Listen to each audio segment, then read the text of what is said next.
প্রধানমন্ত্রী তো এখন নাই না, ধরেন প্রধানমন্ত্রী বিভিন্ন জায়গায় নিয়ে যাবে অথবা প্রেসিডেন্ট বিভিন্ন জায়গায় নিয়ে যাবে, এরকম নিয়ে বিভিন্ন জিনিস দেখায়, সেই কক্সবাজার দেখাবে অথবা সেই রোহিঙ্গা ক্যাম্প আছে না, ওরকম ক্যাম্প দেখাবে। আল্লাহ রাসূলকে আল্লাহ নিলেন জিবরাইলকে সফর সঙ্গী। জিবরাইল আলাইহিস সালাম এবার বললেন, চলেন এবার আমরা জান্নাত দেখতে চাই, জাহান্নাম দেখতে চাই। সুবহানাল্লাহ।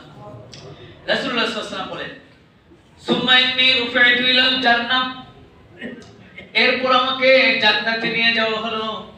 জান্নাতে গিয়ে আমি দেখলাম ওয়াইদা বি আনহারিন মিন মাইন, সেখানে আমি অনেকগুলি ঝর্ণা দ্বারা নহর দেখলাম।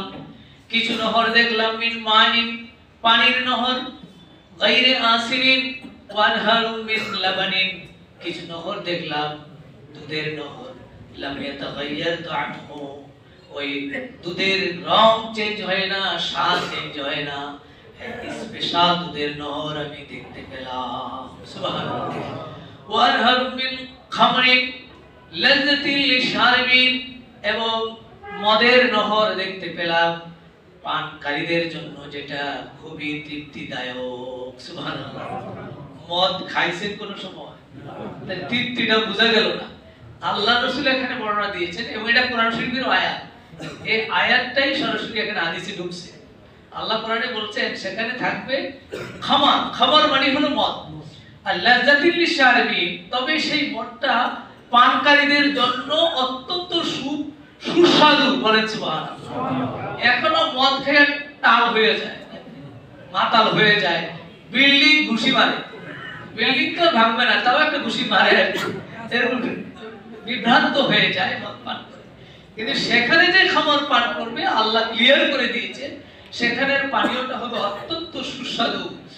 ওয়া আনহারুম মিন আসালিন মুসাফফা, এবং সেখানে কিছু নহর থাকবে, যে নহরগুলি হলো দুধের মধুর নহর, মুসাফফা, পরিশোধিত মধুর নহর। পরিশোধিত সুন্দরবনের মধু না গুলিস্তানের মধু? কারণ মধু তো এখন মাত্রইল আছে, কিন্তু এই মধু, এই জন্য আল্লাহ এটা ক্লিয়ার করে দিয়েছে। আসালুন মানে মধু, এটা বলে শেষে একটা শব্দ লাগিয়ে দিয়েছে মুসাফফা।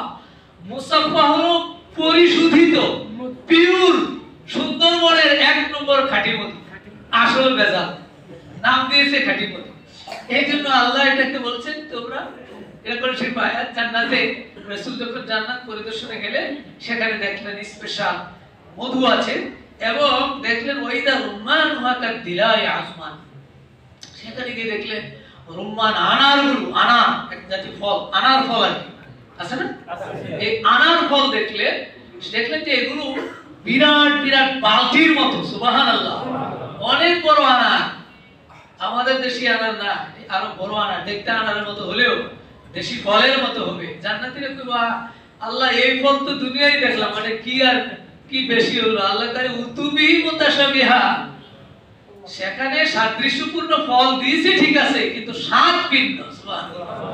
দেখতে একরকম হলেও স্বাদ ভিন্ন আছে সেখানে জান্নাতে। তো আল্লাহ রাসূল বলেন, ফাকালা, রাসূল বলেন ইনদাহা, সেখানে পৌঁছে রাসূল বলেন ইন্নাল্লাহ তাআলা কাদ আ'আদা লিইবাদিস সালিহিন।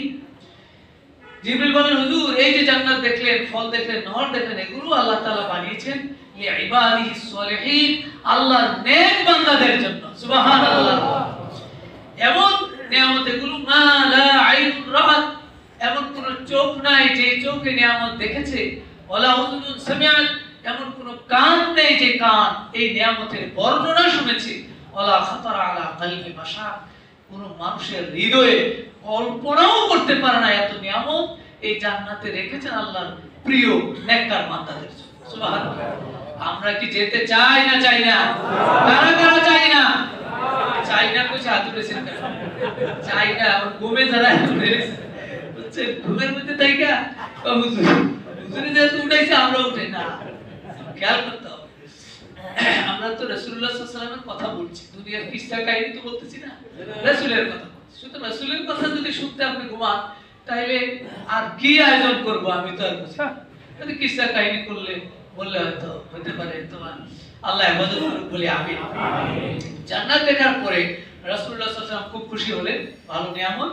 এরপরে